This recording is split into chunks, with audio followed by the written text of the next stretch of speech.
we have already studied unifactor theory, two-factor theory, and one more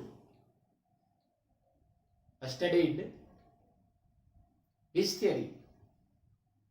Group factor theory given by L. Thurston. L. Thurston focused on, in other words, he said intelligence is a group of different mental abilities known as primary mental abilities.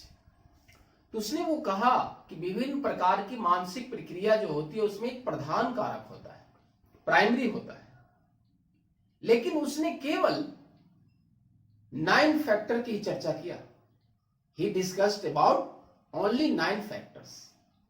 तो just इसी के बाद दूसरे psychologist ने कहा कि नहीं, ऐसा नहीं होता है कि बुद्धि केवल 7 या 9 फैक्टर से ही मिलके बना होता है, ऐसा नहीं होता है।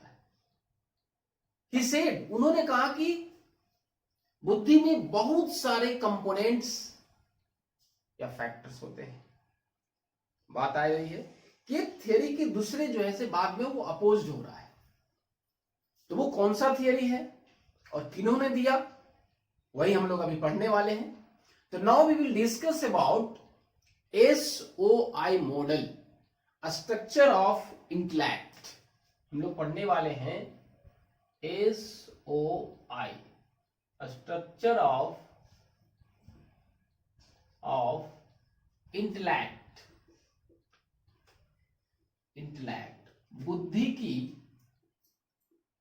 बुद्धि की संरचना। याद रखिएगा, इसको SOI मॉडल भी आपको कहीं पे भी मिलेगा, लिखा हुआ दिखेगा आपको।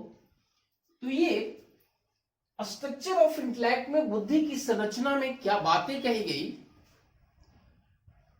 तो किनके द्वारा दिया गया? ये दिया गया है आपको JP गिलफोर्ड के द्वारा, है ना। किनके द्वारा दिया गया? जॉय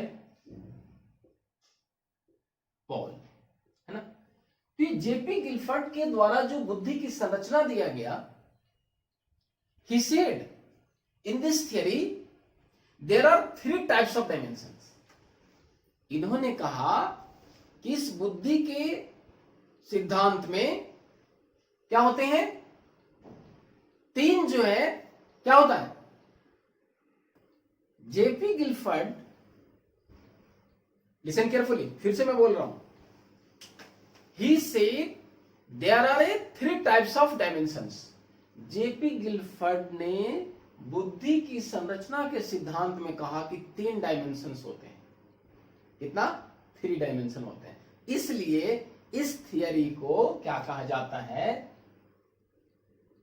3 डायमेंशनल थियरी भी कहा जाता है। 3D, 3 dimensional, त्रिविमीय।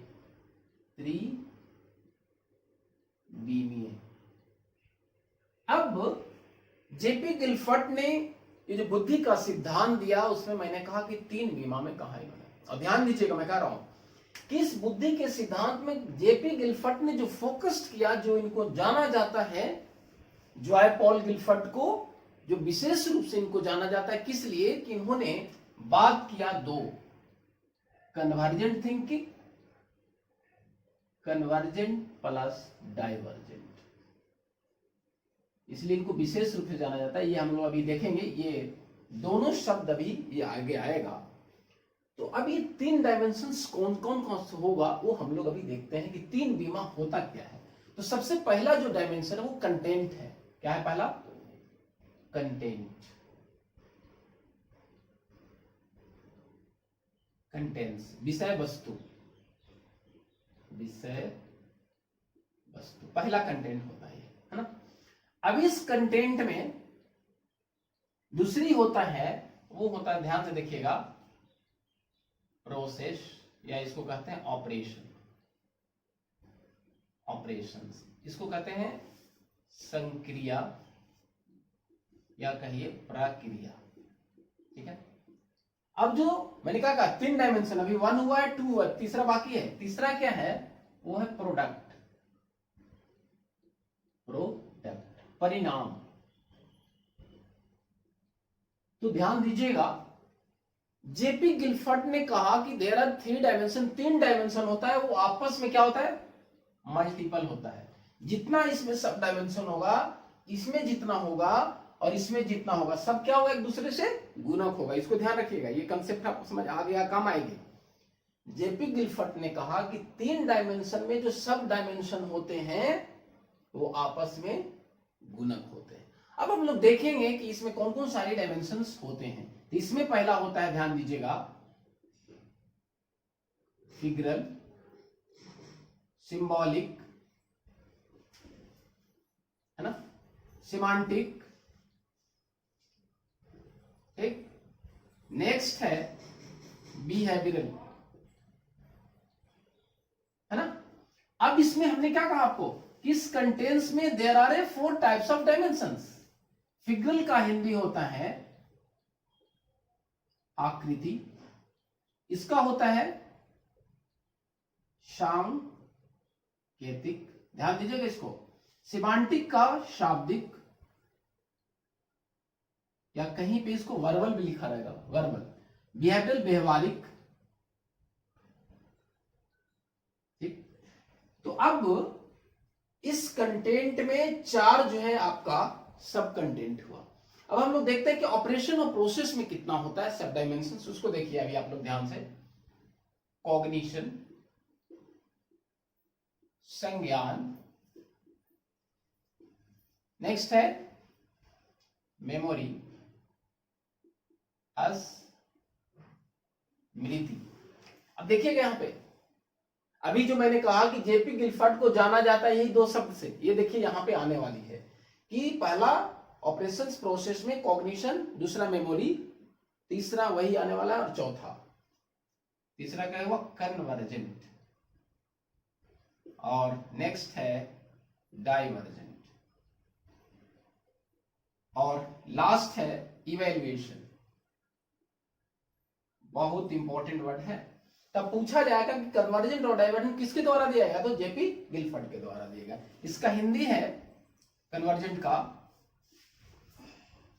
परंपरागत, ध्यान दीजिएगा इसको, इसका हिंदी है गैर परंपरागत, और इसका हिंदी है मूल्यांकन। ठीक है, ध्यान दीजिएगा। अब हम लोग का इसमें हो गया फिगरल, आकृति, सांकेतिक, शाब्दिक और व्यवहारिक। इसमें संज्ञान, स्मृति, परंपरागत, गैर परंपरागत और मूल्यांकन। अब हम प्रोडक्ट में देखते हैं कि इसमें कौन कौन सारी बात है। यहां देखिए, इसमें है यूनिट्स, इकाई, रिलेशन, रिलेशंस, संबंध, है ना। उस प्रोडक्ट में यूनिट्स, रिलेशंस, सब डायमेंशंस, देन है क्लास, वर्ग। तो कितना हुआ इसमें? 1 2 3। नेक्स्ट है सिस्टम, प्रणाली, है ना। नेक्स्ट आपका है ट्रांसफॉर्मेशन, ट्रांसफॉर्मेशन, हस्तांतरण, हस्तांतरण। नेक्स्ट है इम्प्लीकेशन, इम्प्लीकेशंस, निहितार्थ। ध्यान दीजिएगा इसको। तो हमने पहले ही कहा था कि JP गिलफर्ट gave 3 types of dimensions, first content, विषय वस्तु, then process, then product। अब यहां पे हमने एक बात कहा था कि तीनों जो डायमेंशन है आपस में क्या है? गुणक है। तो अब यहां पे गुना करिए कि कंटेंट में आपका कितना है? और ऑपरेशन में कितना है और प्रोडक्ट में कितना है। तो देखिए कंटेंट में कितना है 1 2 3 4, ठीक है। और इसको थोड़ा सा ऐसे लिखिए यहाँ पे, ऑपरेशन और प्रोडक्ट। ऑपरेशन में कितना है 1 2 3 4 5 5। प्रोडक्ट में कितना है 6। ये कितना आया 4 5 जा 20 और ये 6 हो गया, कितना हो गया 120 हो गया। ये हम लोगों ने देखा कि जेपी गिलफर्ड के द्वारा बताए गए इस सिद्धांत में जो अभी हमने पढ़ा था कि 7 और 9 होता है एल थ्रस्टर में, अभी देख लीजिए कि गिलफर्ड के द्वारा जो बुद्धि की संरचना है जो जिसको 3 डायमेंशनल त्रिविमीय कहा जाता है, उसमें कितना घटक हो गया 120। क्लियर है। अब देखिए ये जो हमारा फिगरल है आकृति, ध्यान दीजिएगा इसको, ये सीटेट में बहुत इंपॉर्टेंट है। तो ये हमारा जो फिगरल है, ये ज्वायर फॉल गिलफर्ड ने इसको बताया कि 2 होता है। क्या होता है 2 होता है। ये एक क्या होता है ऑडिटरी और दूसरा होता है विजुअल, दृश्य, ध्यान दीजिएगा इसको। और एक ये क्या होता है श्रव्य। तो अब देखिए ये कितना हो गया 1 2 3 4 था ना, तो ये तो खत्म हो गया, तो कितना हो गया ये 2 हो गया, 3 और 2 कितना हो गया 5। 5 into 5 into 6 ये कितना हो गया 150 हो गया। क्लियर है। ध्यान दीजिएगा पहले ये 4 था तो आकृति को 2 भाग में बांटा गया, ऑडिटरी और विजुअल, श्रव्य और दृश्य, ये 4 से 5 हो गया। ठीक है। अब देखिए आगे ये जो सबसे बड़ी बात हम आपको बताने वाले हैं कि जो ऑपरेशंस जो है प्रक्रिया, इसमें जो संज्ञान है उसके बाद मेमोरी है, ये आपका जो है यहाँ पे ये आपका ये 2 हो गया। यहाँ पे कि स्मृति जो है से 2 प्रकार का होता है। एक क्या होता है एसोसिएटिव, साहचर्य, है ना, और एक होता है रिटेंटिव, धारण करना। अब देखिए यहां पे कितनी बात हुई। इस डायमेंशन में तो 4 था तो 5 हो गया, पहले से कितना था 5 था, ये है ना 1 2 3 4, और ये एक था तो कितना हो गया 2। अब देख लीजिए कितना हुआ कैलकुलेशन हम लोग का 5 सेम था, ये दूसरा कितना हो गया 6 हो गया। ठीक है। अब देखिए कितना हो गया ये 6 5 का कितना हुआ 30 और 36 का कितना हो गया 180। तो कहने का मेरा मतलब है देख लीजिए कि जेपी गिलफर्ड द्वारा बताए गए इस बुद्धि के सिद्धांत में कितना हो गया 180।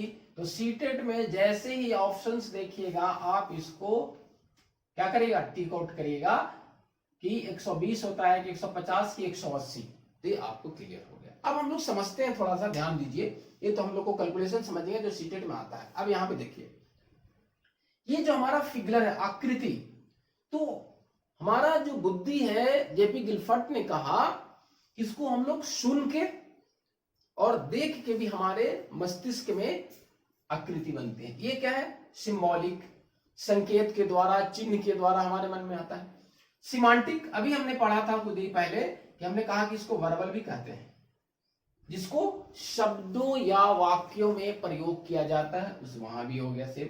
अब व्यवहारिक क्या है, ये यहाँ पे बिहेवियर की बात कर रहा है, बिहेवियर, व्यवहार।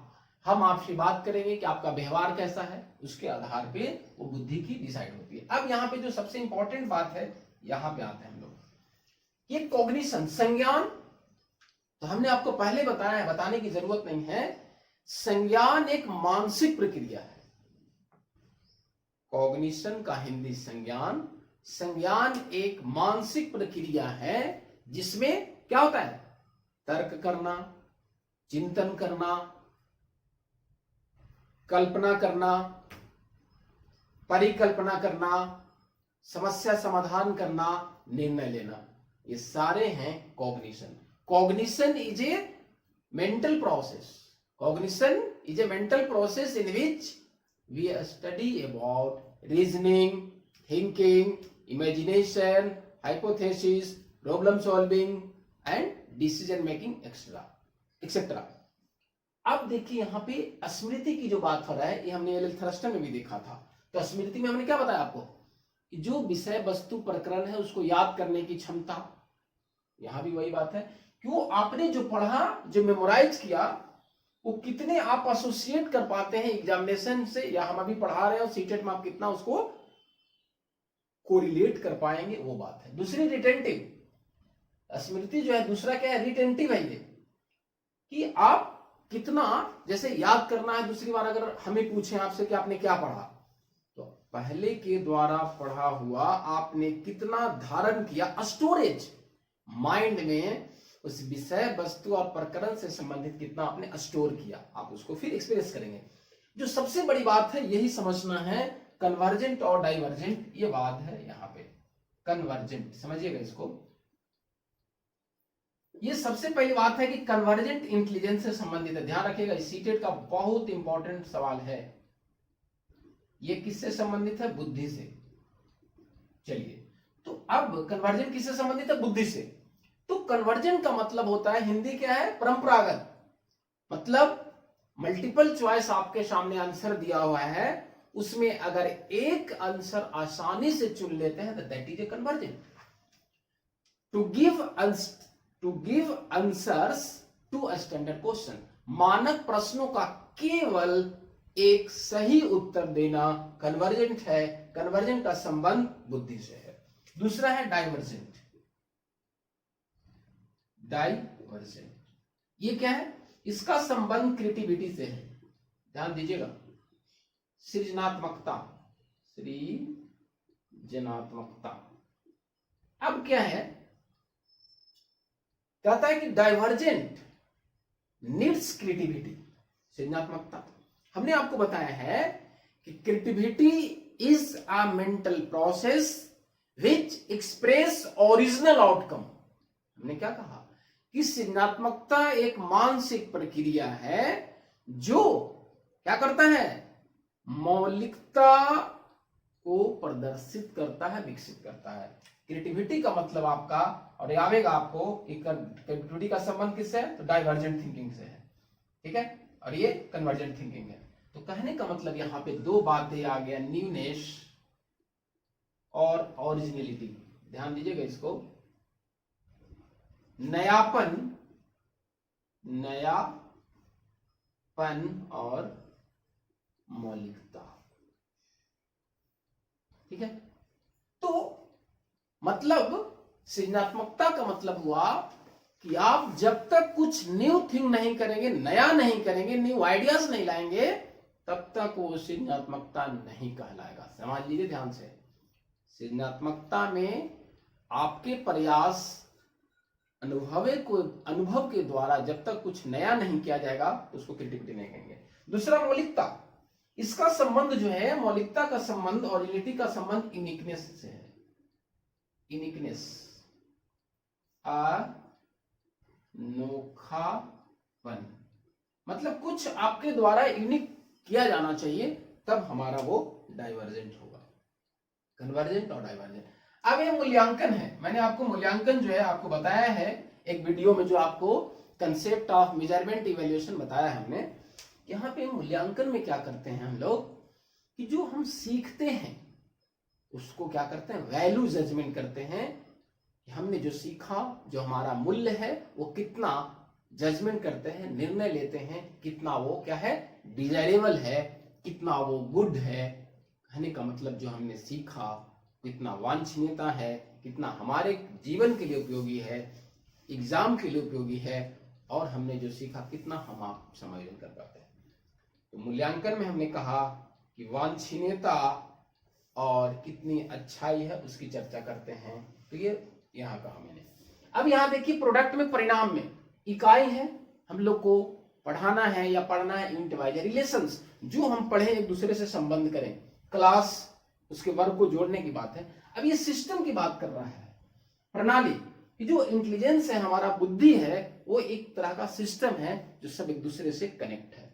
ट्रांसफॉर्मेशन, जो सबसे बड़ी बात है कि हम जब अपने सीखे गए ज्ञान को पहले स्टोर करते हैं, उसके बाद स्टोर करने के बाद क्या करते हैं, उस ज्ञान को सीखे गए ज्ञान को एक दूसरे के बीच क्या करते हैं, ट्रांसफर करते हैं, जब तब इंटेलिजेंस होगी। जैसे हमने पढ़ाया और हम अपने ज्ञान को आपको ट्रांसफर कर रहे हैं, वो ट्रांसफॉर्मेशन का। अब इंप्लीकेशन क्या हुआ, इसका हिंदी निहितार्थ, मतलब शिक्षा जगत में उपयोगी, कि आप सीखे गए ज्ञान को शिक्षा जगत में कितना प्रयोग करते हैं।